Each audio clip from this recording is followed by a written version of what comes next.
It's the closest contest in the 39-year history of the Volvo Ocean Race.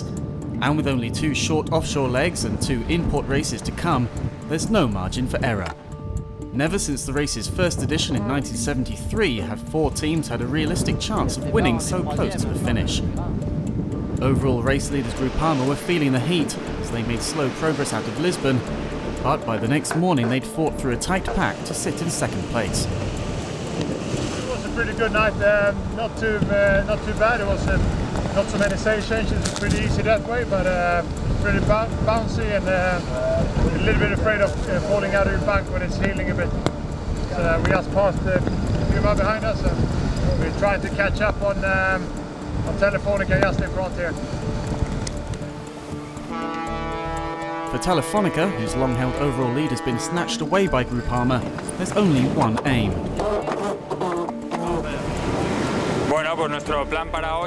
Our plan for today is to get out first, travel more distance than those behind, and finish first. That's our plan. The 1,900 nautical mile journey to Lorient from Lisbon is the shortest leg of the race so far, and is expected to last just 6 days. There's more pressure than ever to get everything just right.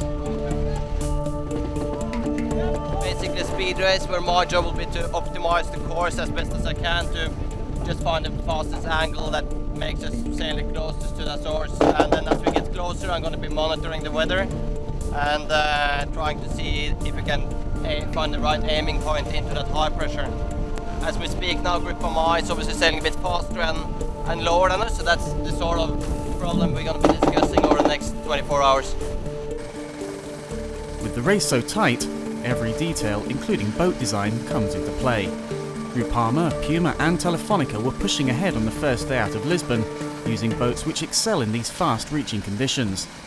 Those boats were all Juan K designs, and are creating a small divide in these specific conditions between the haves and have-nots. We are reaching along towards the Azores at around 17 or 18 knots. Downside is we're our usual knot slower than the 1K boat, but the good news is we can still see them. Yeah, they've got a little edge in these conditions, but we've got conditions coming up around the Azores and even afterwards where we could potentially have an edge on them, so we're sort of hoping this leg's still going to even out. We're a little slower right now, but we should be quicker a little bit later on in the leg, so we'll see how it goes.